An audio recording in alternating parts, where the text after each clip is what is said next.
దేవుడిచ్చిన మాటలను పంచుకోవడానికి సిద్ధపడుతుండగా దేవుడు నాకు ఇచ్చిన మాట ఏంటంటే, మన జీవితాల కొరకు ఆయన ప్రణాళికలు, గాడ్స్ ప్లాన్స్ ఫర్ అస్. ఈరోజు మన దేవునికి మన పట్ల ఉండే ప్రణాళికల గురించి ధ్యానించబోతున్నాం. ఎందుకో తెలుసా, మనందరికీ తెలుసు మనం నమ్మాలి ఆయనని. నమ్మితే ఆయన కార్యం చేస్తాడు కదా. దేవుడు ఆత్మస్వరూపి కనబడట్లేదు కాబట్టి ఆయన చేస్తాడో చేయడో అనే క్వశ్చన్ చాలామంది హృదయాలలో.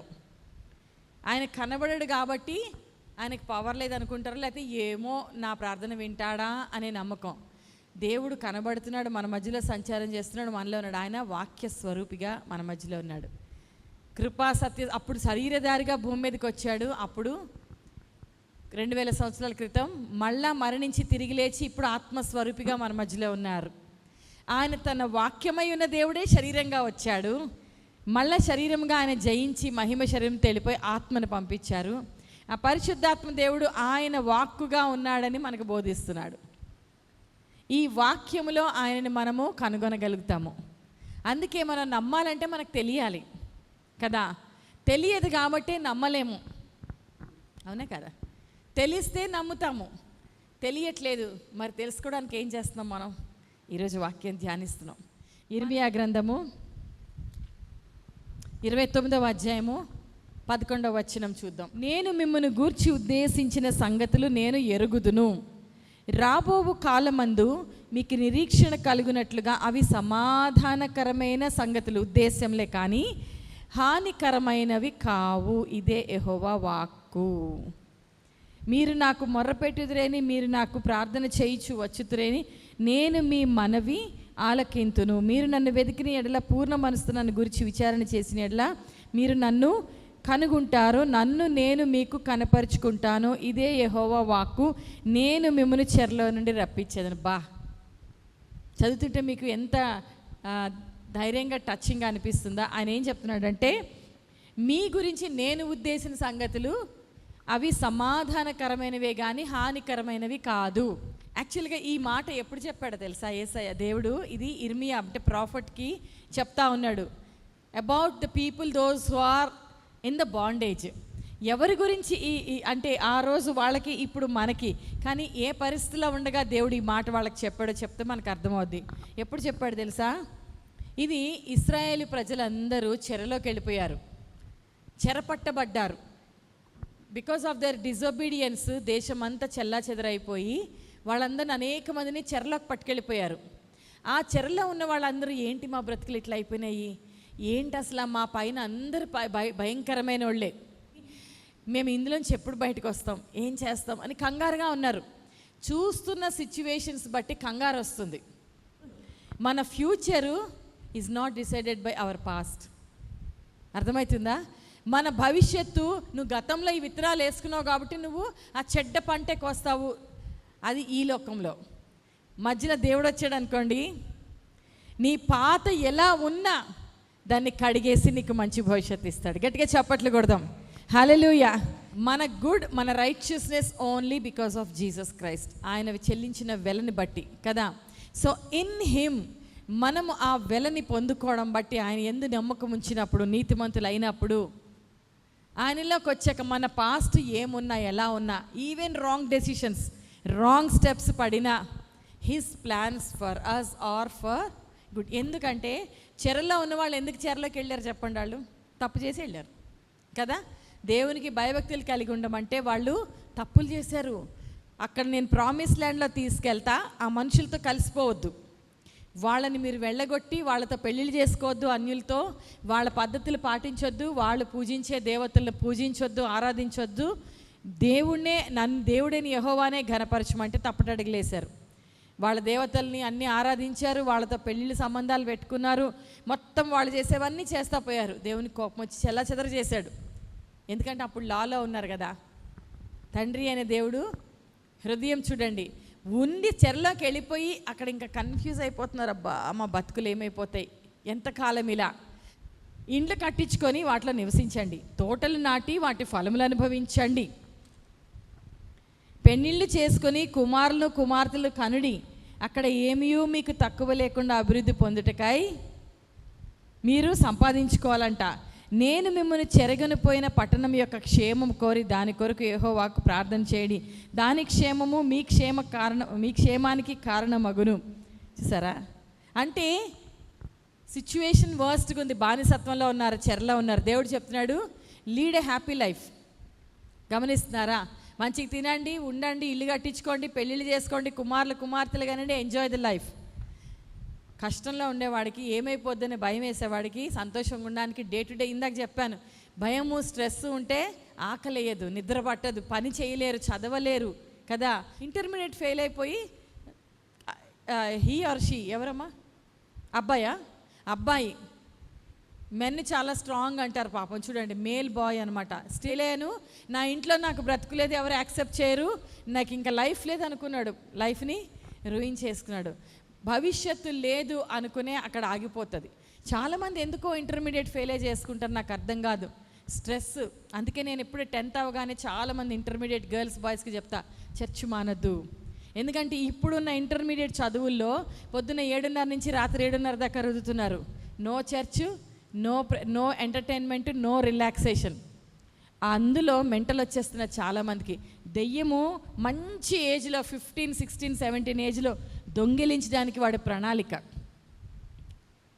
Parents, if you have intermediate children, don't force them. కొంచెం పర్మిషన్స్ ఇవ్వండి, వాళ్ళకి తీసుకోండి. Don't force them. అట్లా అంతగానం దేవునికి దూరం అయ్యేటట్టు చేసుకోవద్దు. ఎంతో 100 మందిని నేను విన్నా, ఫ్యూచర్ లేదని భయపడతారు, ఫ్యూచర్ లేదని చాలా కంగారు పడతారు, లవ్ ఫెయిల్యూలే ప్రాణాలు తీసేసుకుంటారు, ఫ్యూచర్ లేదనుకుంటారు. ఎన్నో విషయాల్లో పొరపాట్లు చేసి అప్పుల పాలైపోయి నడి వయస్సులు ఎంతోమంది 40, 50 మధ్యలో ఉన్న వాళ్ళు సూసైడ్లు చేసుకున్నారు. అప్పుల పాలైపోయి ఇంకా నా లైఫ్లో ఈ అప్పులు తీర్చలేను, అన్నీ అయిపోయాయి, సో నేను బతకడం కన్నా చనిపోవడం మేలని సూసైడ్ చేసేసుకుంటున్నారు. ఫ్యూచర్ లేదని భయపడే వాళ్ళు ఇటువంటి డిస్ట్రెస్లో. కొంతమంది అంత పెద్ద స్టెప్స్ వేయకపోయినా డిస్ట్రెస్లో, సంతోషం లేకుండా బరువుతో భారంగా బ్రతుకుని గడుపుతూ ఉంటారు. బైబిల్ చెప్తుంది అది మన జీవితాలకి చెర కదా. కానీ ప్రభు చెప్తున్నాడు వాళ్ళకి చెప్పినట్టే, you lead a positive peaceful life. ఎందుకంటే నువ్వు ఇప్పుడు చూసి భయపడుతున్నావు ఫ్యూచర్ లేదని, కానీ అందుకే ఇక్కడ ఏమిటంటే, for I know the plans I have for you. నీకు తెలియట్లేదు నీ పట్ల నాకు ఎన్ని ప్లాన్స్ ఉన్నాయో అని దేవుడు అంటున్నాడు. మీకు తెలీదు, కానీ మీకోసం నేను వేసిన ప్లాన్లేవో నాకు తెలుసు. అది కూడా very very very good plan. మీకు కనబట్లే, చెర కనబడుతుంది మీకు, కానీ I know the plans I have for you. నాకు తెలుసు, అందుకే నేను చెప్తున్నా వినండి. The plans I have for you are to prosper you, not to harm you. దేవుడు మన కొరకు వేసిన ప్రణాళికలు మంచివే కానీ చెడ్డవి కాదు. మన ప్రాబ్లం ఏంటంటే పక్కోళ్ళని చూస్తాం, మనం ఎదుటోళ్ళని చూస్తాం, మనం చూస్తాం, వింటాం, వాళ్ళు వీళ్ళు చెప్పిన మాటలు ఇలా ఉంటేనే మనకి ఇలా జరుగుతుంది. ఇప్పుడు తల్లిదండ్రులందరూ పిల్లల్ని ఎందుకు రష్ చేస్తారు తెలుసా?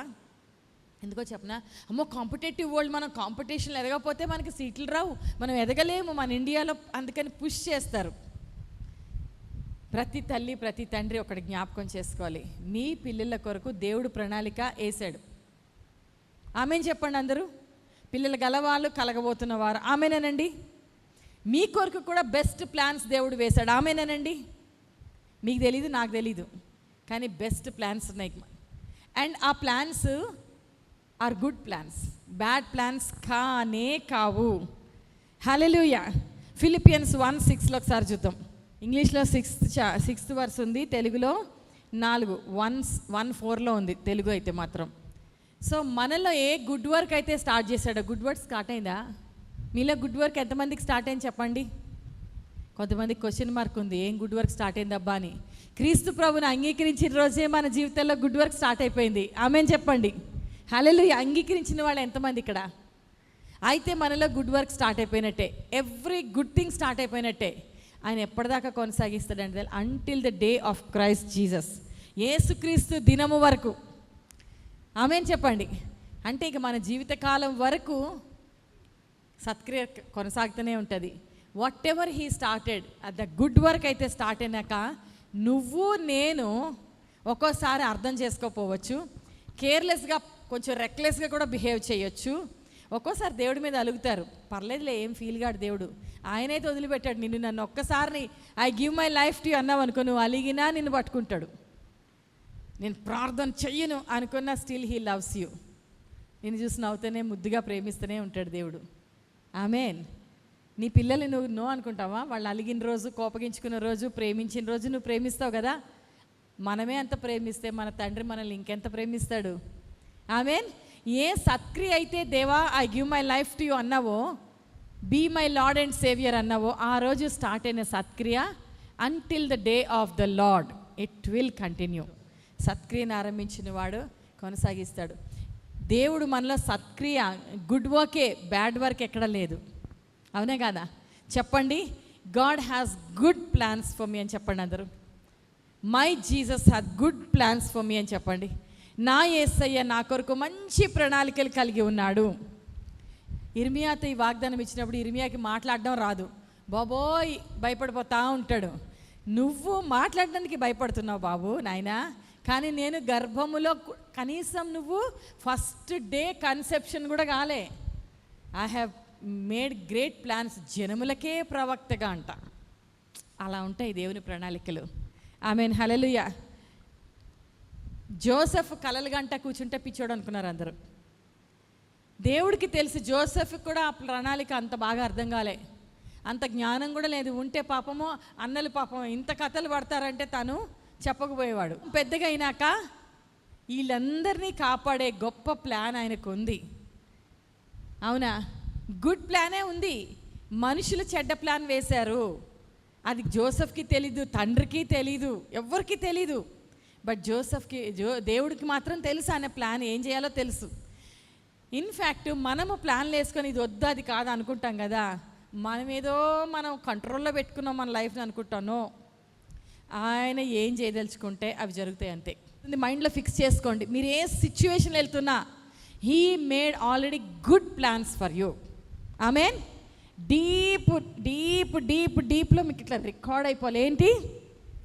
దేవుడు నా కొరకు గుడ్ ప్లాన్స్ వేశాడు.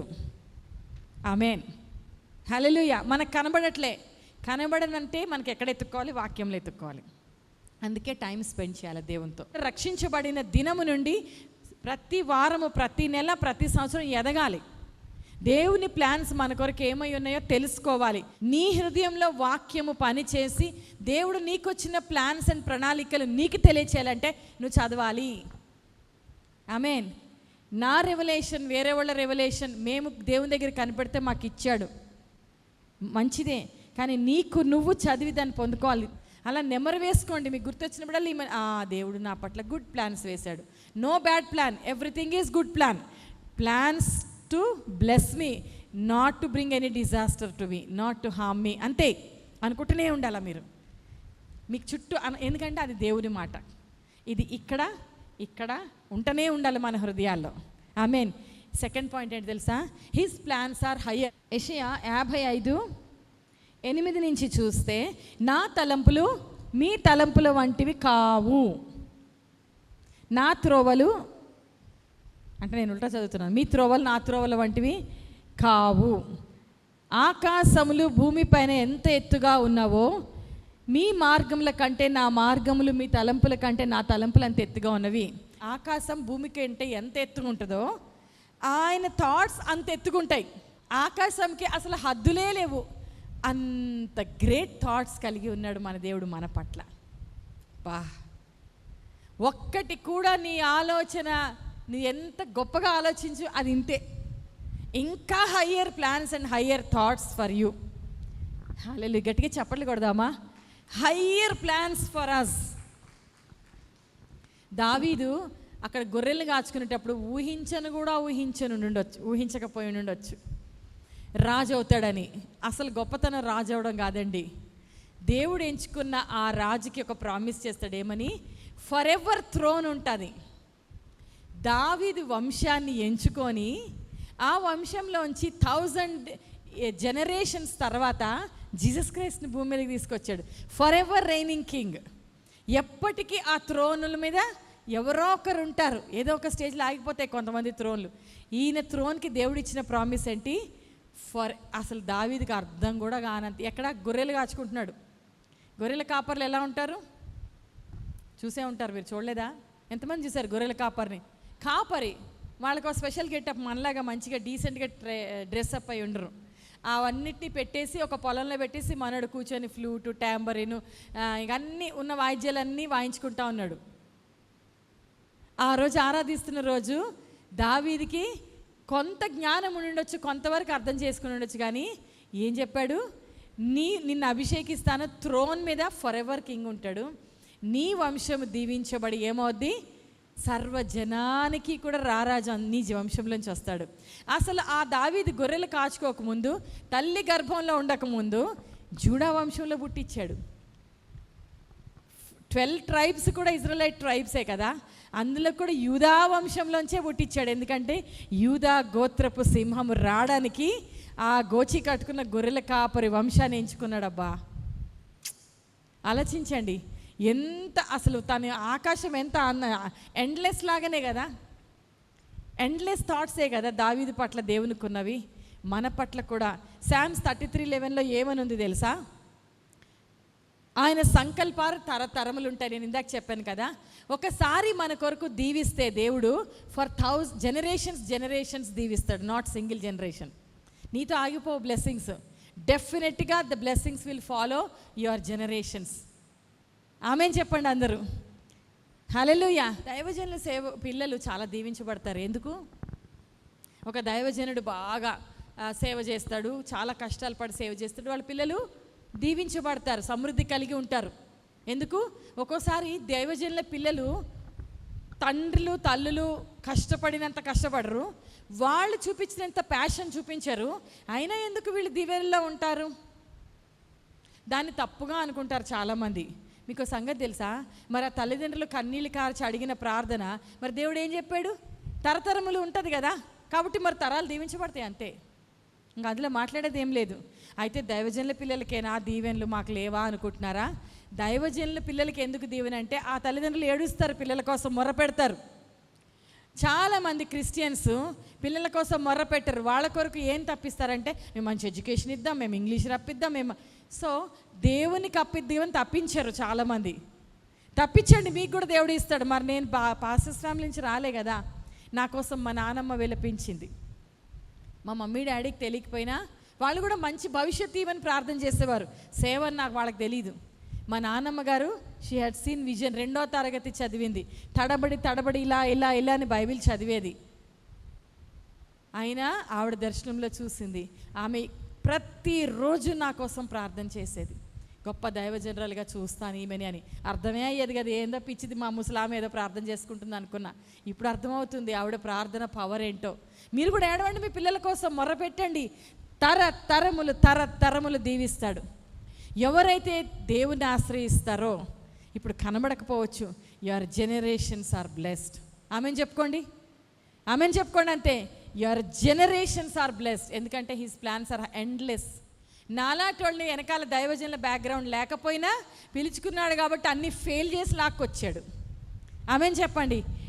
ప్రార్థించే తల్లిదండ్రులు, ప్రార్థించే నానమ్మలు, అమ్మమ్మలు, అందుకే I always pray for all your generations. తెలుసా, నా జనరేషన్స్ కోసం నేను చెప్పేసిన, ఐఎమ్ ఏ వర్షిప్పర్ లార్డ్, మా హస్బెండ్ పాస్టర్ గారు వర్షిప్పర్, వీ డెడికేట్ మా జనరేషన్స్ నీకు ఇచ్చేస్తున్నాం. నా హార్ట్ అయితే నా తర్వాత ఎన్ని జనరేషన్స్ ఉంటారో వాళ్ళు దేవుని సేవ చెయ్యాలా, దట్స్ మై హార్ట్. నేను చెప్పిన it's my worship to you, కాకపోతే నేనేం చేయలేను అంతకంటే. నా తరాలు నేను ఎక్కువ ఎన్ని తరాలు చూస్తారో తెలీదు, I give them to you, నువ్వు చూసుకో అన్నా. జనరేషన్స్ని పట్టుకుంటాడు. You also pray. మీకు ఫుల్ టైం ఇవ్వచ్చు, సంథింగ్ ఎల్స్ ఇవ్వచ్చు. Pray that your generations are blessed and believe, ఎందుకంటే దేవుడు చెప్పాడు.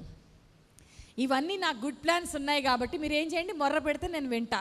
సో మన డ్యూటీ ఏంటి, నా దగ్గరకు వస్తే నేను సహాయం చేస్తా అన్నాడు. అవునా? సో ఆయన ప్రామిస్ మన జనరేషన్స్కి ఉంది. గుడ్ ప్లాన్స్, హయ్యర్ ప్లాన్స్ అనండి అందరూ. Good plans, higher plans. ఓకేనా? గుడ్ ప్లాన్స్ అంటే నీ లైఫ్ అంతా బెస్టే జరుగుతుంది చూడు, ప్రతి కీడు మేలుకి జరుగుతుంది. ఇందాక లాస్ట్లో మనం ఒక పాట పాడమేంటి, ఆగిపోయినట్టు ఉంటుంది జీవితం, ఆగిపోయినట్టే ఉంటుంది, ఏం జరగట్లేదు, స్టాగ్నెట్ అయిపోయింది లైఫ్. నో, ఆయన వాగ్దానం జరుగుతుంది అనండి. అంతే జరుగుతుంది. ఆమేన్, హల్లెలూయా. కోల్పోలేదయ్యా జీవితం. ఏంటి? నిన్నే చూడగా. ఆయన్ని చూస్తూ ఉండగా మన జీవితాన్ని మనం కోల్పోలేదు, కోల్పోము. గట్టిగా ఆమేన్. మీరే మీ గురించే. అర్థమైందా? ఆమేన్ చెప్పండి. లేచి నిలబడదాం, కళ్ళు మూసుకుందాం అందరం. ఒక మాట ప్రార్థన చేసుకోండి. ప్రభా థ్యాంక్ యూ, ఈరోజు నువ్వేంటో నాకు చూపించావు. ఒక్క బ్యాడ్ ప్లాన్ కూడా నీకు లేదు ప్రభా. నా జీవితంలో చెడు జరిగితే బ్యాడ్ ప్లాన్ ఉందని నేను అనుకోను. నా కుటుంబంలో నెగిటివ్ జరుగుతుంటే బ్యాడ్ ప్లాన్ కాదు ప్రభా. You have plans, good plan for మీ. చెప్పుకోండి, కళ్ళు మూసుకొని చెప్పుకోండి. You have good plan for మీ. చెప్పాలా? మీరే చెప్పుకోవాలా? Confess it. యేసయ్య మాట, యేసయ్య నా కొరకు బెస్ట్ ప్లాన్ వేసావు. No disaster plan for me but good plan for me. ఏ చెడు నువ్వు నా కోసం అలౌ చేయలేదు ప్రభా, ప్లాన్ చేయలేదు. ఒకవేళ దుష్టుడు చేసిన, ఇది మినిస్ట్రింగ్ టైము, అంటే దేవుడు మనము కమ్యూన్ అయ్యే టైము. మీ హార్ట్ని దగ్గరగా తీసుకెళ్ళండి, మీరు మాట్లాడండి ప్రభుతో. చెప్పాలా? నా కోసం మంచి ప్లాన్ వేసేవని నాకు అర్థమైంది. Thank you lord. ఈ నా చుట్టూ ఉన్న నాలో జరుగుతున్న చెడు చూసినప్పుడు నేను కృంగని కానీ ఇదిగో నీ మాట పలుకుతున్నా. Even devil intended bad, God turns it for good beloved అని బైబిల్ చెప్తుంది. దుష్టుడు ఒకవేళ చెడు చేద్దామని ప్రణాళిక వేస్తాడు నీ మీద, వాడు తెస్తాడు బాణాలు, కానీ God will turn it for good. Yes, Jesus will turn it for good because you are his child, because he is your father and his plans are higher. నీ ఆలోచనలకు అర్థం కావట్లేదు కాబట్టి తక్కువ చేయకు దేవుని ప్రణాళిక. It's a big big big highest plan for you. అందుకే ఆయన వాక్యంలో వెతుకు. ఆయన సమయాన్ని గడపడానికి ఒక నిర్ణయం తీసుకోండి ఈరోజు.